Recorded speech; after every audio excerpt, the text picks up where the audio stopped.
want to talk about, well, we want to sell canoes. Yeah. We're trying to sell canoes here. Yes, yes. Kind of, we've had this Noio out for 2 years now, and you've got a full 2 seasons on it. Obviously, if you're not aware, Lindsey has done very well. Arguably won everything there is to win at this point. There's not to be. So 2024 channel, the year before you got third. Second. Second. Yeah, behind Kristen. Yes. No, this year it was first and third. Yes. The year before was second and third. First and second. Year before was first and second. Oh my God. Okay, we're gonna cut this part. It's a long day. Anyway,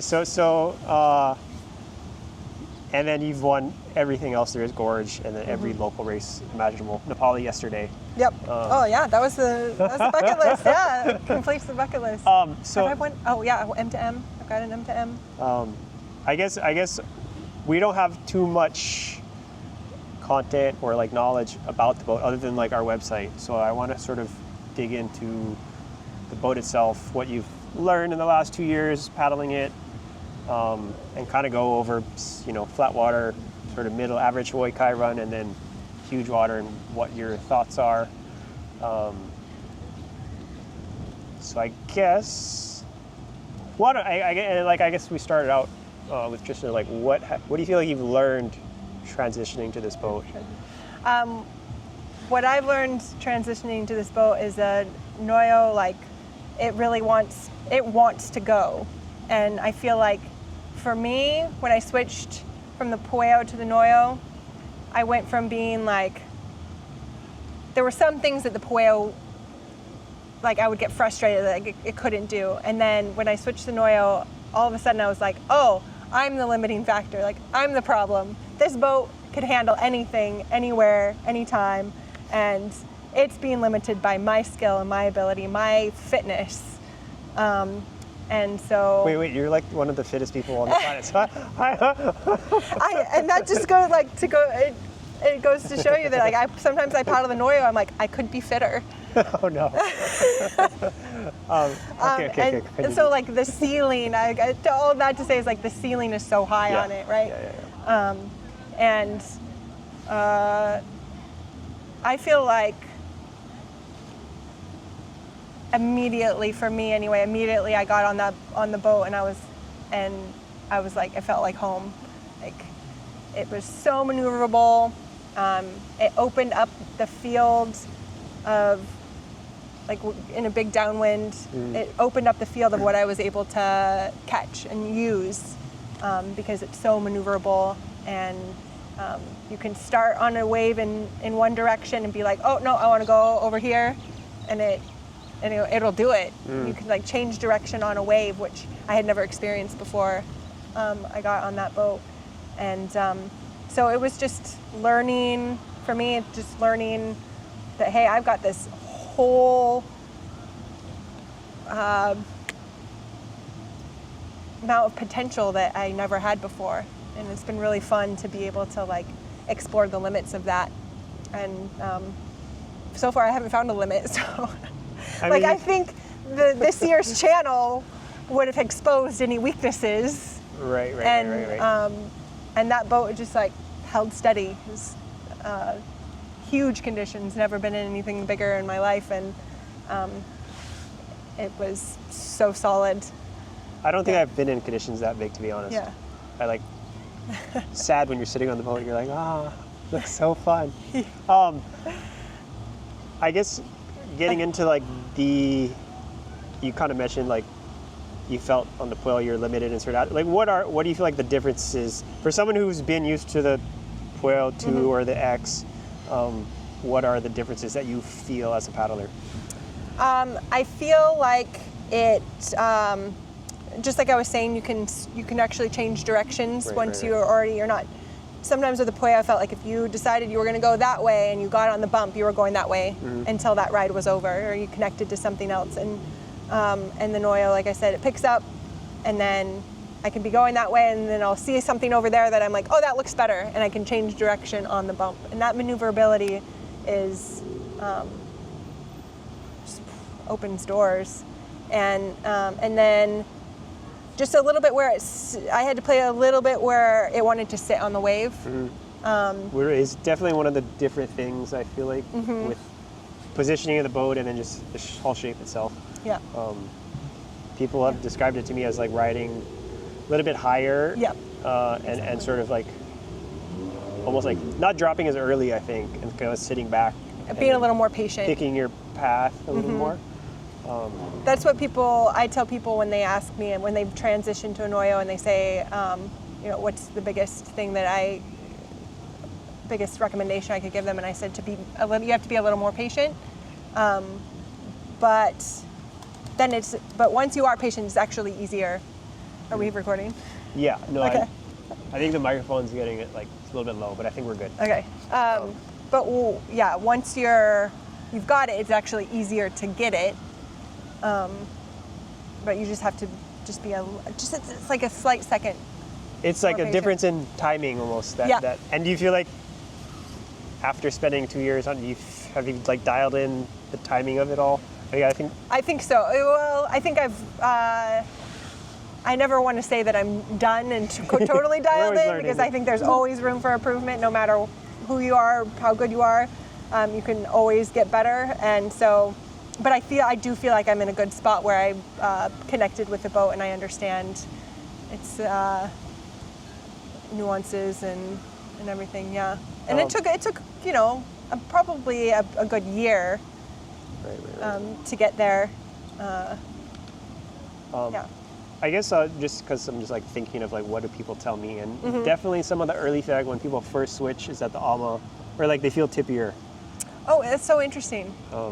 And maybe you didn't feel that at all. I actually feel it's more stable than the X for me. Okay, yeah. Yeah, and I don't know if that's where I'm positioned in the boat. Is it like a really sweet spot for me and my center of gravity?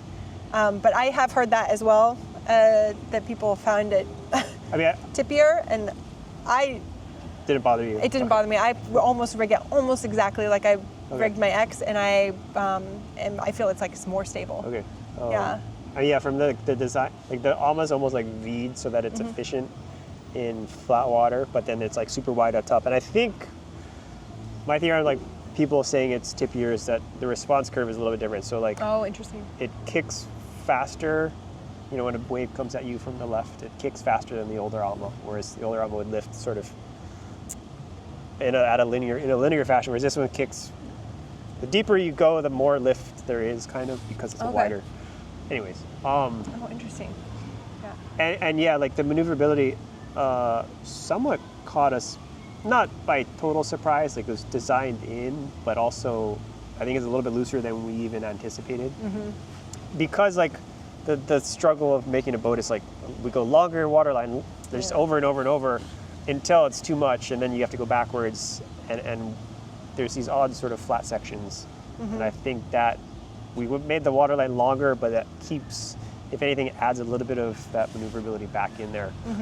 And I think that's why people say it's one, you can point it anywhere, and then it's super loose, and then the rudder helps with that too. The rudder is amazing. Like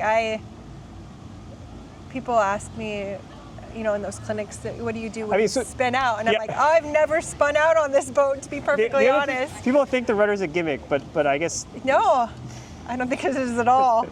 I tested it quite a bit, and it's based on legitimate research. So what are you feeling between the differences? Obviously the boat's different too, but some of it is the rudder.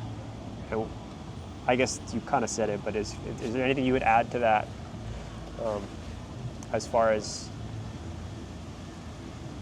do you spin out ever, and in what situation? No, just... I mean, maybe once when I took it through Swell City. So in 2022, right, that's the year the Noio came out, and I raced at the Gorge for the first time on it, and I took it through Swell City, which, if anybody knows who Swell City is like the area in the Columbia River where all the windsurfers are, because the wind, the current comes in there and backs up against the wind, and it just stacks things up. And I was like, I really want to see what I can do on this. And I just got on like a screamer, you know, so almost like vertical face. And I don't even think that I actually spun out. I think I just got into something that I couldn't get out and I got thrown off the canoe. I don't think it spun out. But yeah, I mean, even in the channel as big as it was for this year's solo, it You never stuck felt like glue. Yeah. out of control. Right? Never. Back same example. Yeah. How'd it go? It's fine. Good. I think my plan all along was to go the next season on my whale, but Yeah. probably Maybe upgrade a little sooner? that's what I was going to ask you is what's the manufacturing? 1 to 2 months for custom, and we have boats in stock depending on what you're looking for. Okay. So turnaround's quicker than it used to be. Yeah, I'll come talk to you. Yeah, thanks for coming down. You're welcome. Thanks for letting me take it out. Have a good day. You too.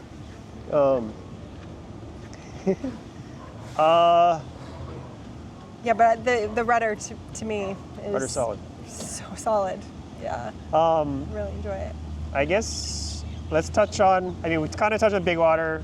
How has it been in flat water, whether it's training or flat, I mean, we all have dealt with flat water races. Yeah. What's your We didn't really have any this year, This which year was was amazing. wild, right? This Like- year was, I was like, we're gonna pay the toll at some point. Like this shoe's gonna drop. We're gonna have to have a flat race. But yeah, I mean, it has amazing glide. Like I feel like it carries speed a lot more efficiently than the Pueo. I found that I can actually lower my stroke rate by quite a bit since I've and that it may have a little bit to do with just me adapting my stroke a little bit and being more efficient, but also I think it has a lot to do with the canoe and just being able to like feel like I don't have to do a 60 stroke rate anymore. Right, like right. I can do big, longer pulls and be more efficient and flat water, upwind. It handles really, really well in the side wind. I mean, so just my thoughts, like as you say, like you can lower your rate a little bit or like go the same speed at a slightly lower heart rate. Like as you become a faster paddler, it gets increasingly difficult to go even faster. Partly because drag is not linear, right? It's like increases sort of exponentially as you go faster. So, and like, you know, we're sort of trying to optimize for these top speeds. But like, I think the difference for like a middle pack or even, you know, even a beginner is going to be, there's more gains to be made. Almost like the slower you are. Oh yeah, for sure. So like even in a sprint, you kind of, any boat you jump on, you're going to be sort of at a similar speed, most likely. But then as you back off, you'll see the differences there where like, you know, you can put in a slight bit less effort and go the same speed. So that's interesting to me. Yeah. And then, okay, we know huge water. It loves the big water, man. It loves it. And like quartering right, which is something that I have really struggled with. Like when I started, you know, going downwind and trying to become a better surfer, I did a lot of Hawaii Kai runs. And so I learned how to quarter left really, really quickly. Right, because that's what we're doing all day. Yeah, Right. that swell's coming in on your left-hand side. Unless it's a big north wind day, it's usually the swell's coming in on your left. And so I got pretty comfortable, but it took me a really, really long time to figure out how to quarter right. And I feel like... And that's like channel conditions. And exactly. Exactly. Like that's the one that you want to be good at. And I feel like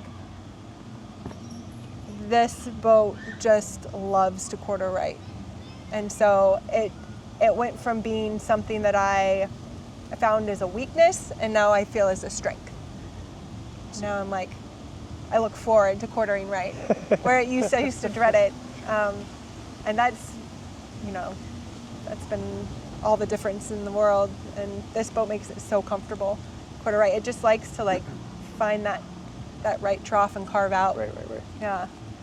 Do you think about like shifting your weight out? Because in designing the boat, like our first prototype, which very few people actually tried, it reacted.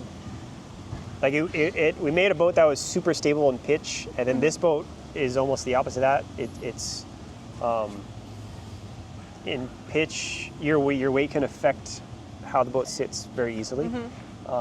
Do you play with your weight at all, like while you're in the surf, or do you think about positioning in that sense? I do. I play with my weight a little bit, but I will say I feel like I play with my weight a little less on this boat compared to the Pueo.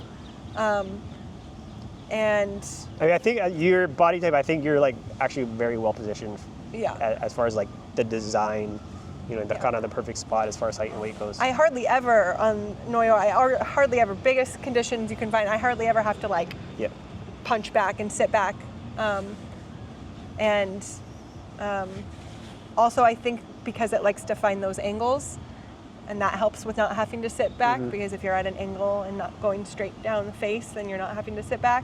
But also just the volume in the nose keeps it from plunging too. So I find I do play with weight less than I did than I used to. The funny, so like when we make the boats, we actually put an internal structure in like the front half, like a little bulkhead. And the first time I saw the Pueo and the Noio side by side, it was kind of like shocking. And the Noio is like significantly more narrow. And like I designed those, I know this, but like seeing it side by side, you know, it's easily probably 2 inches more narrow, sort of in that mid bow section.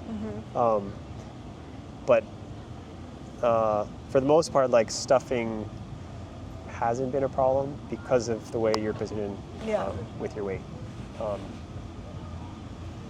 Okay, I guess so we've talked a lot about the boat. We may as well, since we're having a discussion, like everyone's always curious like about training, right? So given that you've gotten to the level you are at, can you give us a broad overview of what you do for training? What I do for training? Yeah, so just broad strokes. I do, so I have L2 workouts, L3 workouts, so like your level, right? Level 2 is like, you can paddle along, you can talk to somebody else. L3, you can talk to somebody, but you can't like, it won't be like long sentences, sure. Conversation, and then L4, you'd be able to get out maybe a couple words, but definitely not even full sentences, and then L5 is like, all out. Yeah, you can't get your full out.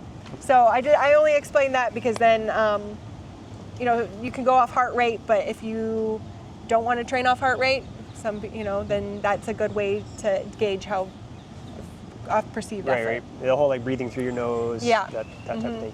So in the beginning of the season, you're focusing a lot more on L2, like base type work, but I always have 3 what I call like key workouts, and that is a long paddle, and that builds throughout the season. So maybe in January, that long paddle is like 2 hours, and then that continues to build throughout the season, and then I have I might start the season with 2 L4 days, and the rest is L2, including the long run. And then as I progress, I build more speed. I throw in like VO2 max stuff, and then really short sprints at the end before you taper. But I always do every week I do a long run, mile sprints, so sprints, but long sprints, maybe like a mile repeats, and then I do short. So these are like, the start of the season, those will be 3 minutes, those go down to 20 seconds at the end of the season. And then, as far as like cycles, people do different things, but like do you do 4-week cycles where you wrap up for 3 weeks and then taper off? Taper, yeah. Kind of a rest week. Yep. I call it a deload. I got that from CrossFit actually. Okay. But a down week or a rest week. So 3-week build, deload, and then build again, and then deload. And each time you come down, you're kind of starting the next week where the middle of the cycle had ended. Right. So every month cycle kind of builds. Yeah. And then changes from like low intensity to high intensity at the end. Yeah. But my long stuff keeps building in length until I'm two weeks out from my pinnacle event is. So if that's the solo, for some people, if you're training for the gorge or M to M, you just put your longest run 2 weeks before. Right, okay. And just, I always feel like hourly, like how many hours someone's putting in per week is a good, I feel like a lot of people don't understand how many hours people actually put in, especially at the highest levels. Like what's your like peak week? So my peak week is in this, I track mileage. Okay. It's like 65 miles. Okay. And that equates to like 14 hours on the water, I want to say.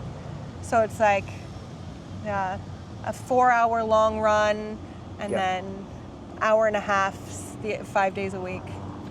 And that would be like a peak week, yeah. That's what it takes. 14 hours, yep. And that doesn't include gym time either. Okay. Yeah. That's actually a huge part of it, because that easily another bunch of hours, I assume. Yep. It's at least 2 hours a week.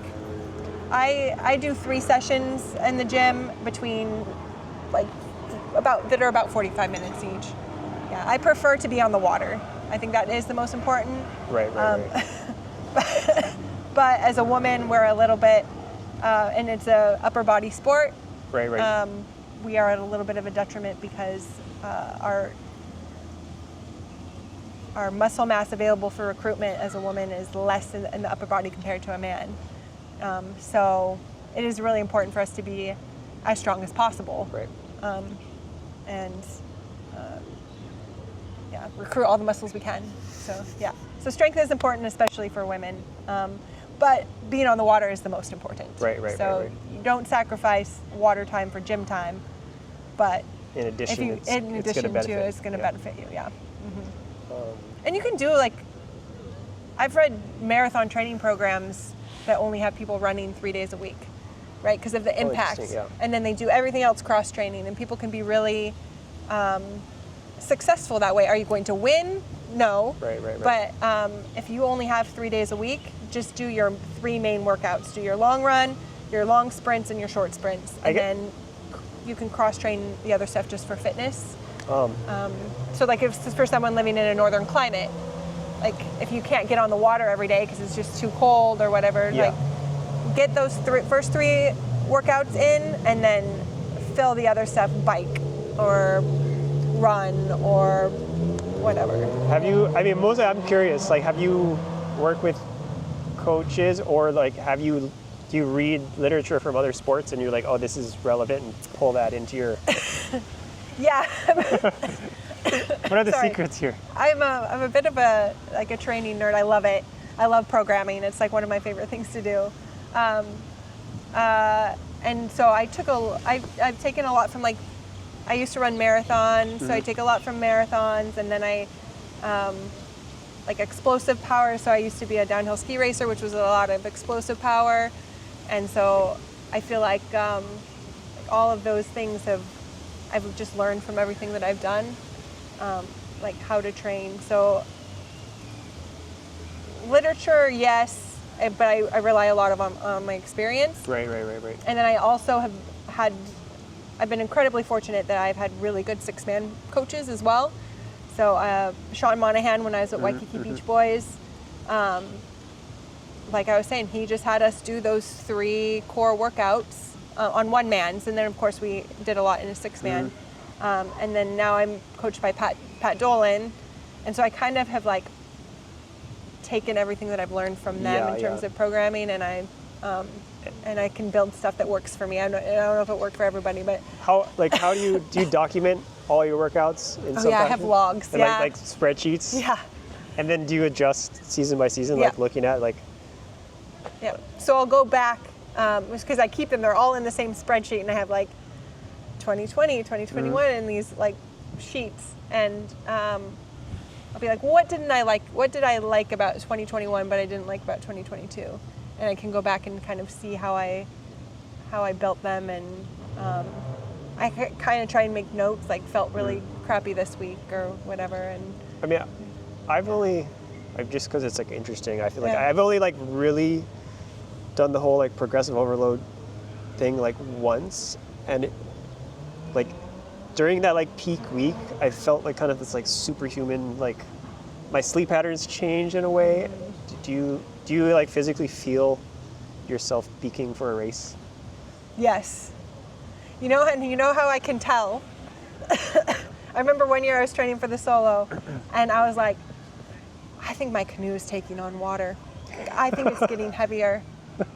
And then I started tapering, and I was like, what is like this canoe's so light. It was just the fatigue from the center. Right. So I knew at that point, oh, I did it right, because I was so tired by that last peak week. Yeah. And then I started tapering, and everything was like, just came, I felt amazing, like superhuman, like, oh, No, this canoe, and it was just so funny because I was like, this canoe's so light, what am I talking about? As much as we're trying to sell canoes, it is like ultimately training makes a massive, Yeah, water time and training is like, Yeah. is a lot. absolutely, Very interesting. absolutely, yeah. Is there anything else we should talk about? Got to get you so Lindsay's moving to Colorado, whether that's, I don't know if maybe we'll end up posting this entirely on YouTube and then like snippets on Instagram. You're gonna have high altitude training. I know. I'm actually really looking forward to that. I'm like, how amazing would it be to train at a mile high and then come back to sea level and race? Have you looked, like, is there lakes or anything Yeah. near, like, within driving distance? Yep. There's little lakes and reservoirs all over, actually, and they already have an established dragon boat community. Oh, no kidding. In Denver, yeah. And it was so funny because I landed and I had lunch with a friend, and then I was like, I had been kind of scoping out like different neighborhoods. Yeah. And I was like, I'm gonna go check out this area called Sloan's Lake. And I had been in Denver for literally 2 hours at this point. And I go down there and there's dragon boats. No kidding. And I was like, it's like a moth to the flame. Like, I seeked it out.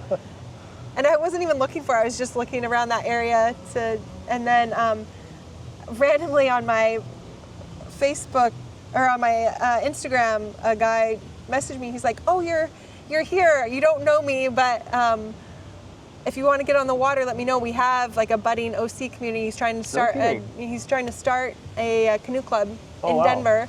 And Wow. he said right now it's kind of an eclectic group. They have dragon boaters, some OC paddlers, and like whitewater guys. But he's looking to like start Denver Canoe Club. Denver Coming Canoe soon. Club, yeah. And he's asking for anybody who's selling 400-pound hulls, like glass back boats on the mainland. If you're trying to get rid of them, let him know.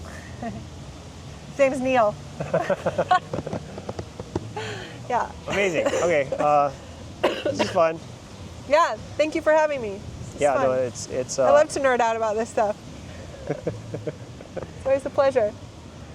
Me too. You built a great canoe. I love it.